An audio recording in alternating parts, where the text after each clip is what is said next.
Alright, video vlog check everybody. Azrael here. We're doing another tech vlog at tech unboxing. So we are going to unbox and feature this brand new smartphone from Honor Philippines. So this is the Honor X6E from Honor Philippines. So I heard malaki yung battery specs nito and it's on the budget level. No? So unbox na natin to. But first, discuss na muna natin yung tech specs nito. Take note, tech specs nito kinuha ko sa website ni Honor at wala pang pricing as of now. Dito tong video na to, no? So maglalagay na lang ako ng pricing sa title screen, title nitong video, and also sa end ng video, no? If ever lang na makakuha tayo ng ng price nito, no? Alright, so tech specs na tayo with the Honor X6E from Honor Philippines. Alright, let's do this. Okay, ito na yung tech specs ni Honor X6E. For your display, meron siyang 6.61 inches sa TFT LCD display na merong 1604 by 720 screen resolution, na merong 6.7 millions of colors, at meron siyang 120 Hz refresh rate sa kanyang screen. Meron siyang eye comfort feature at dynamic dimming, at meron siyang multi-touch gestures, at yung kanyang screen is made from aluminosilicate glass. Mukhang matibay ito, no? At para nakita ko na to sa ibang model nila. At meron siyang 5-star SGS Premium Drop Protection. So, graded siya. Matibay-tibay ito. For the body specs naman, meron siyang 163.9mm na height at 75.9mm na width at 8.29mm na depth or yung kanyang thickness. At for the weight naman niya, it's 204 grams, at ang kanyang IP rating is IP64 water and dust resistance. Oy, okay ito. Maganda yung kanyang IP rating, and also mukhang matibay yung screen niya. For the CPU ni Honor X6E, gumagamit siya ng MediaTek Helio G81 Ultra. This is octa-core, at ang kanyang GPU is ARM Mali G52MC2. And for the OS naman, gumagamit siya ng Magic OS 10 based on Android 16. So updated siya. For the memory, tatlong klaseng memory nakita ko sa website ni Honor, no? For the Philippines version, hindi ako sure kung yung 4GB or 6GB yung ilalabas, but antayin nyo na lang, no, yung final information from Honor Philippines. So yung first variant is 4GB of RAM with 128GB of storage. Yung pangalawang variant is 4GB of RAM with 256GB of storage. At yung pangatlo is 6GB of RAM plus 256GB of storage. Meron siyang Honor RAM Turbo, kasi nakita ko sa website, sabi niya it's 6GB plus 6GB. So check natin mamaya pag na-unbox na natin kung ilan yung Honor RAM Turbo, kasi itong unit na nakuha ko is 4GB of RAM.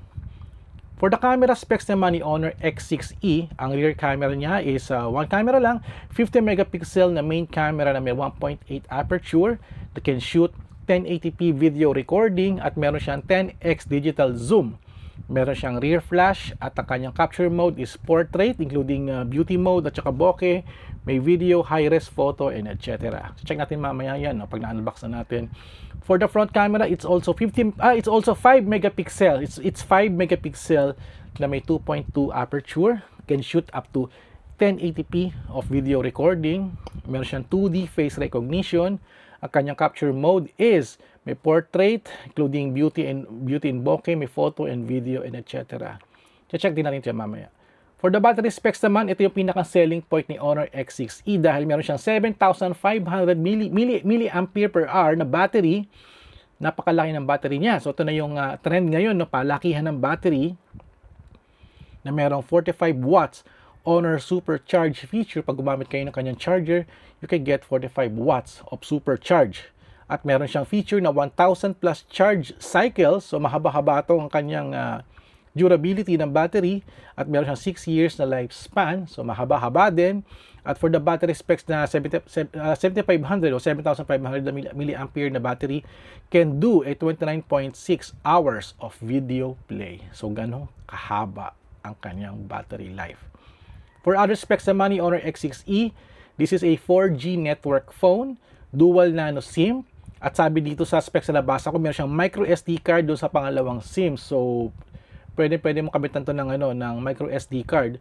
At kanyang Wi-Fi is 2.4 and 5 GHz. Bluetooth niya is 5.1. OTG feature siya. USB Type-C port. Meron siyang ear jack. Ear jack niya is 3.5 mm. So ayan, pwede kayo makinig ng music habang nasa MRT. Gagamit kayo ng normal headphones. At meron siyang fingerprint sensor. At meron siyang Honor Sound. 300% sound volume feature. At syempre, meron siyang mga AI tools like AI Eraser at AI Sleep Mode. So, check natin mamaya yung mga other features niya. No? For the body color, dalawa ang available na na-mention. Sunrise Gold at Midnight Black. At ang nakuha ko dito sa aking phone unit is Sunrise Gold na 4GB, 256GB of storage. So, ayun ang ating tech specs ni Honor X6E. So, nakaraan, ibang model yung feature natin. Ngayon, ito, meron na naman tayong bagong phone na i-unbox at iti-testing din natin. So, ano bang gagawin natin? Unbox na natin to, install tayo ng apps at testingin natin ngayong araw na to. Alright, let's do this.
Alright, so ito na yung Honor X6E na setup na natin siya. No? Ganda ng kanyang screen and also the colors of the wallpaper. At before we do the booting things, check natin yung body niya. This is Sunrise Gold color. Mukha siyang white, no? Pero very stylish yung kanyang dating. At medyo magkabigatan siya ng konti, no? This is the camera. So, ayan, yung 50 megapixel na rear camera. Meron siyang LED flash. Ewan ko lang kung ano to. I think it's a baka sensor. And there's the logo of Honor phone. For the front camera, this is the front camera. Ayan. Sa taas, there's the 3.5mm ear jack. May microphone, may speaker grill dito. Left side, the SIM tray. Check natin yung SIM tray nito, no? Para ma-check natin kung yung position ng micro SD card. So, ayan. Open na natin tong SIM tray. And boom! Uy, okay. So, it means that pag dual nano SIM, okay.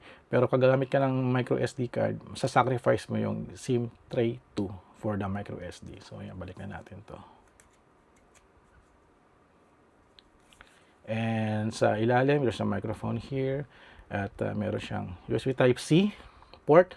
Wala lang ibang speaker dito. So, yung speaker niya is isa lang. At power button and also the volume. So, navigate na natin to. So, okay naman siya. Very responsive naman yung screen. Hindi sluggish. It's very fast. Mabilis naman din siya.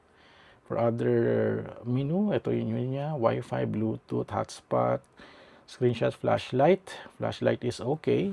Gumagana yung flashlight niya. Sound, auto-rotate, on or share. Ayan, location, volume. Also other tools sa settings. Settings natin is, puntahan natin about yung phone.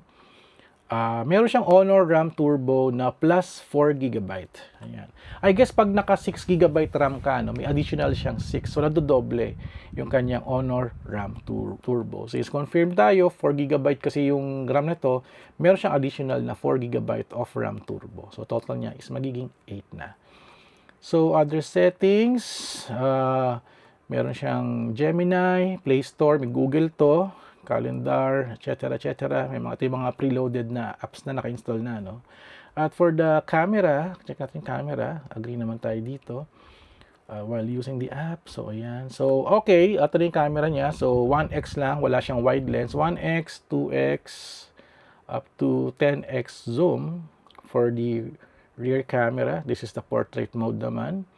1x up to, 1x, 2x lang pala talaga siya. At meron siyang settings for the bokeh. Ano pa ba? Video niya is 1x lang. So, zoom niya is up to 10x lang yung kanyang zoom. Wala siyang wide lens. There's also a high resolution photo. So, yun lang talaga yung kanyang capture mode. Wala siyang dual video, wala siyang panoramic. So, very limited lang yung kanyang kung sa selfie tayo, di sa selfie mode tayo, no? Naka-portrait pala tayo, no? At naka-on pa yung flash. At for the photo, click natin. Mabilis siya, no? Kung meron kayong magandang ilaw, okay siya. For darkness, testing siya, no? Photo, video, shooting at 1080p, 30 fps, at 4D, rear camera, ganun din. Kung mag-video tayo, halimbawa, test mic, test check. So, feeling ko wala tong stabilization. Nakikita ko na siya. Ayan. Playback natin. Ano yung sounds natin. Test mic, test check. So, feeling ko wala tong stabilization. Ay, okay. Nakikita ko na siya. Okay yung microphone niya, no? Yun nga, tama nga. Wala nga siyang stabilization, no? Medyo shaky tayo dito, no? Pero yung audio mic niya, no, tsaka yung speaker, no, malinaw siya. That's very impressive. For the high res, ito yung times na nag-shoot siya ng 50 megapixel na high res video. So, yun lang yung kanyang mga settings, no? Wala na siyang ibang kumbaga other capture mode. So, ayan, buting tingnan lang natin to. At it's very nice to see a new phone na naman kay Honor Philippines, no? Itong Honor X6E. So yun, ito na muna ating video for the SRP. Check na lang yung title netong video na to para makita nyo kung magkano siya. At I'll add more information doon sa comments once nakalabas na yung video, yung product information netong Honor X6E from Honor Philippines. So yun, ang ganda nung niya. Actually maganda talaga yung forma niya, no? Nagagandahan ako. Kasi parang, hindi siya white pero sunrise gold yung color niya. So, I'll end on my video here. So, thank you guys for watching. So, don't forget to subscribe, like, and comment. And I'll see you guys in the next video vlog adventure. Thank you so much, Honor Philippines, for this. Kita-kits tayo sa next video. Alright!